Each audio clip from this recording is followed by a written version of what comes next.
Brothers, did you know you can get anywhere between 3 to 5 erections while you sleep? Ooh, that brother's floating in the air.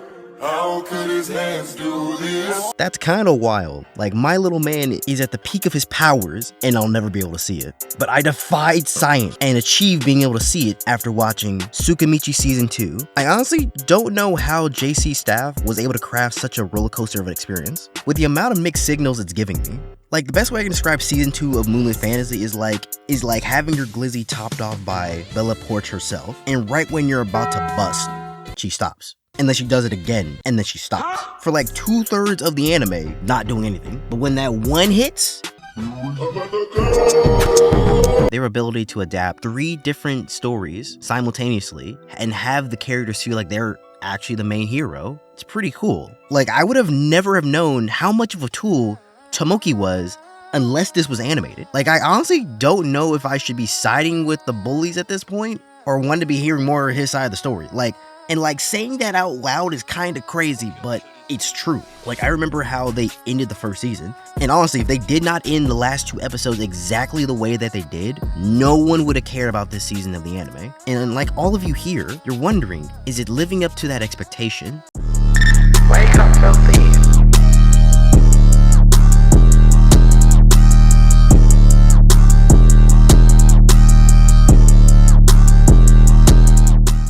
Episode 1 was like a bit of a showcase of what exactly Makoto has been dealing with and the bigger threat the goddess and her enemies can pose, showing how even the lower ranked demons can be formidable. The main character had to break his limiters, had to fight a 1v2, leaving him bloody, fatigued, and having 2 less fingers than he showed up with, and him having to create a whole ass lake just so he wouldn't die. And mind you, they didn't die either.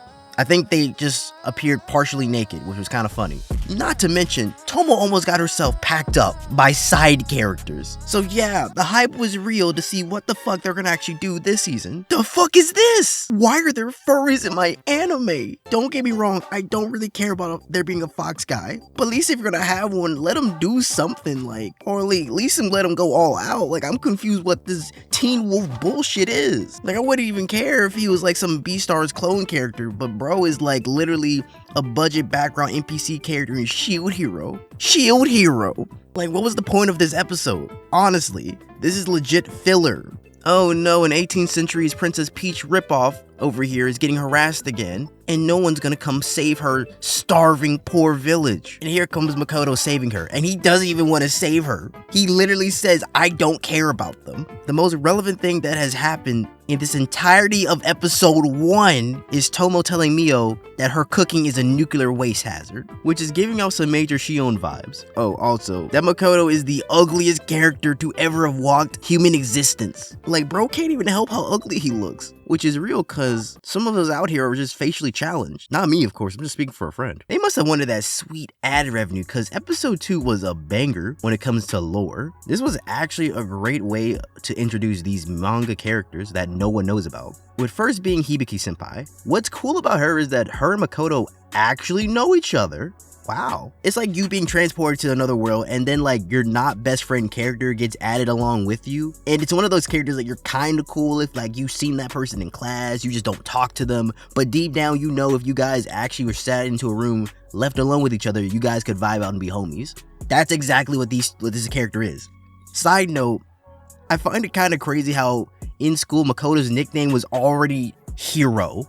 He's the hero of the archery club with goddesses. Talk about foreshadowing. Like, in his yearbook, it must already be saying he's most likely to be the main character of an isekai, cause god dang, from birth he had it. Hibiki is like the girl that's like the student council president who's good at everything. We've seen this character on Stereotype before, but secretly, I don't give a fuck about any of you crispy motherfuckers. She's so good at everything that she's bored and she wants a challenge. So God's like, bet, and summons her to this world. And the goddess just switches up on everybody because she's actually talking all proper and shit. Like, for the first time, we actually hear her sounding like Aqua, basically, faking everything till she's caught. Which makes me question why she was treating Makoto like dirt. Like, his parents might have did her dirty in the past life. That must have happened here. Hibiki then does something that I've, to this day, never seen an actual isekai character do. She straight up tells God no. She actually questions being isekai and doing this goddess's work for her.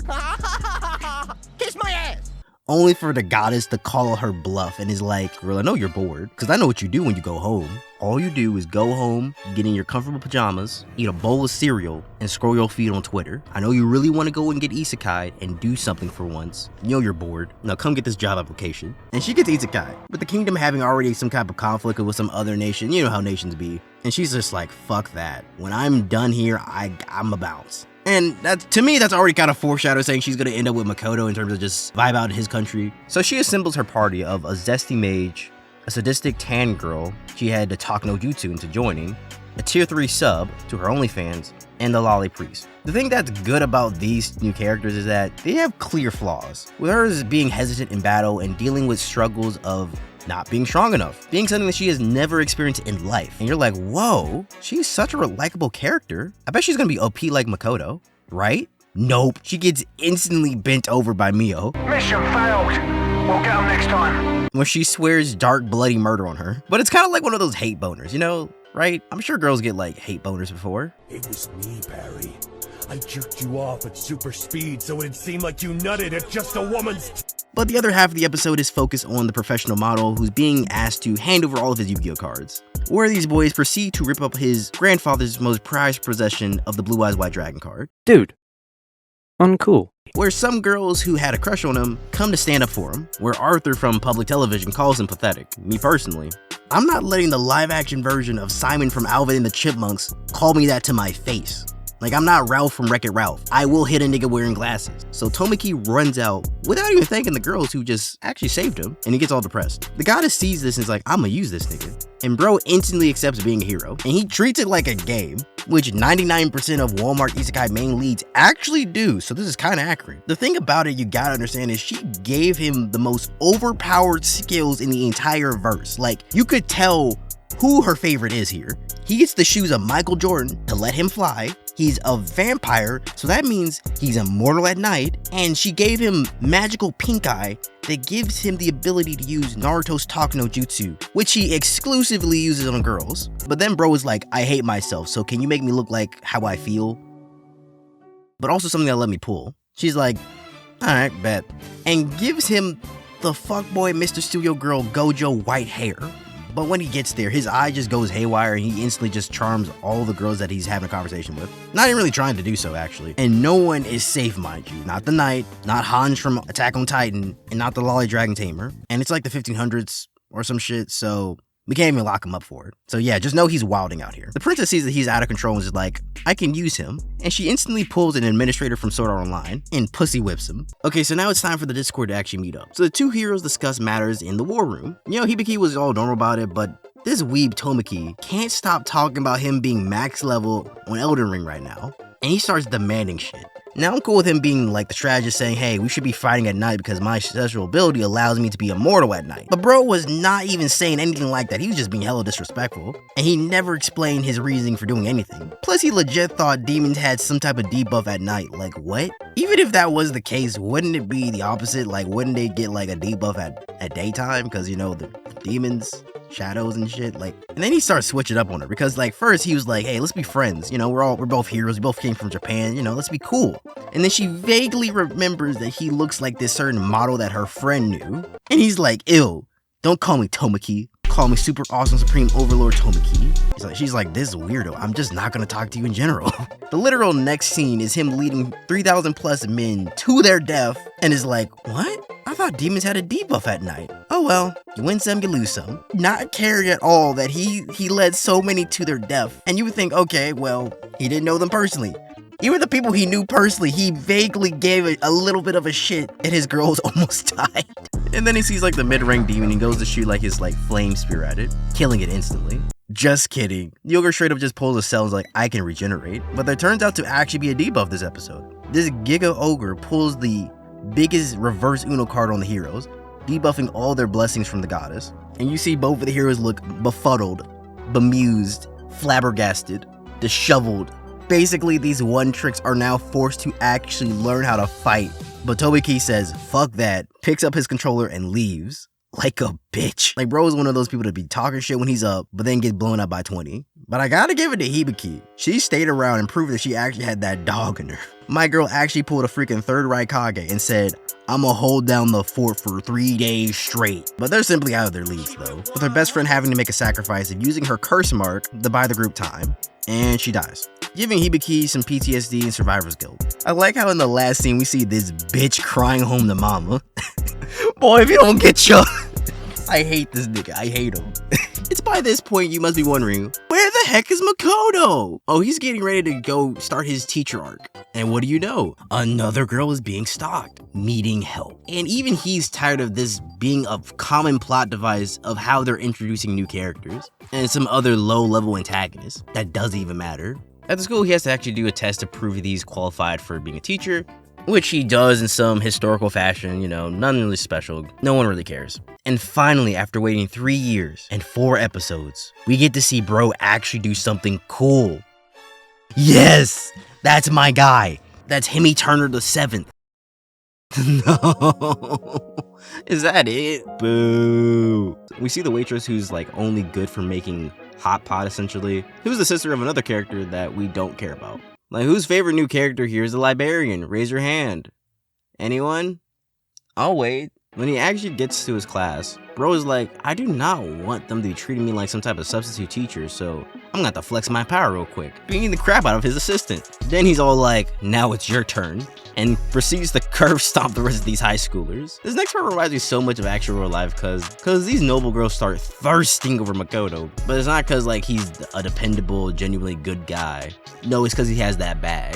They find out that he's rich and makes more than 100K a year, which actually makes him start thinking to treat Tomoe and Mio a lot better because they actually are not here for the money. Wait, is this my turn to actually do something relevant in the show? No, you're off still learning how to cook. But Tomo and Lime get tracked down by the pink-eyed hero, where this obviously suspicious woman is trying to use the fame of the hero or her status as being a princess to Tomo to get her to play some ball with him. And normally, if you just approached her normally, she probably would've. But who's gonna trust someone who literally shows up to a meeting with a hoodie on the entire time, or off the bat is asking about weapons of mass destruction? She eventually lets them just see her sword, but is like, only I can use this sword. They're like, how much do you want for selling us a sword? Like, name your price. And she's like, I don't sell to thieves. Next, they straight up just beg her to join their party. Join your team? Do I look like the type to be bouncing from team to team? Who is this Boy Scout ass nigga? With her catching Tomoki leer at her. At this point, Tomoe is asking them nicely to leave. But Tomoki doesn't take the hint and does a Jedi mind trick on Lime, thinking they could use popular opinion to gang up on her. But boy, did they not know. She told Lime to shut his bitch ass up so quickly. They did not realize who is the dominant one in this relationship. Poor Lime, being verbally and mentally assaulted today. And after that doesn't work, the Dragon Tamer's up, and she tries to charm Tomoe. Because after her shit just doesn't work, she's just like, guys, I don't think we can take her. She's just built differently. And that's when the lolly team just starts gawking at Tomoe and is like, I don't think we should fight her, bro. She's like the dragons of all dragons. That's it, Rufy Eye. You devious dog! You devious dog is right. But that don't work on the show's best girl, aka the ride or die. Boy, if you don't get your mismatched black and red trench coat and a turtleneck with the edgy cape flapping majestically in the wind, wannabe isekai protagonist, overcompensating sword and armor set, rip-off Gojo with the Bieber flare frosted tips haircut, having light-skinned Tokyo Ghoul King Kaneki built looking, tight-ass molested schoolboy with an eye patch, Alien and the Predator, pink eye infested, roofing Bill Cosby, get the complete fuck out of my face. Yeah, you ain't gotta worry about it, bro. We'll just leave. Because I do not want to get roasted like that. I don't know how or why, but that rejection turned him on. Maybe because his eye just doesn't work on her, or maybe because he has some type of humiliation fetish. I honestly could not tell you. But I can tell you when a person has a boner, and that person definitely has one, especially when he's like, I must have her. Oh, is it really my turn? Yes, Mio. So what do I get to do? Well, Hibiki teaches you how to finally cook. You give her party some type of hookup to get some new gear, and she asks you to join her party. Okay, so what happens now? How about more background characters? I don't want it. What about fan service? Sign me up, boss. So yeah, he gets a whole class of fertile Medusas with big anime titties that already want his essence. With the last things that happened being him getting a demon girl drinking partner, who's a spy, and a perverted dragon that's crazy OP, and is basically like Tomoe but 1,000 years in the future, who is down to smash Makoto as a girl or boy, who also beats the crap out of Lime for fun. Man, Lime is really being treated like this anime's version of Yamcha. That's crazy. The takeaway from this season of the anime is that it's passable, just because of all the interesting little interactions between characters. Like, in some shows, characters are like one note and treat every person the exact same way. For example, a character like Shiki has a completely different interaction with Makoto than he would with Mio and Tomoe, or that he has with his students. And that's simply the case for everyone in the show. Like, it's kind of cool how they all have their own little friend groups and all have differing opinions about certain characters, and simply treat them differently. And I know this happens in other shows as well, but I didn't notice that in the first season, and here in the second season I can actually get to see it for the show, so it's growth. We're currently like halfway in the show, and I'm simply just waiting for some real action with the characters to actually take place. Like right now, if I were to describe it, it feels like room temperature water, and I simply would rather have juice or coffee.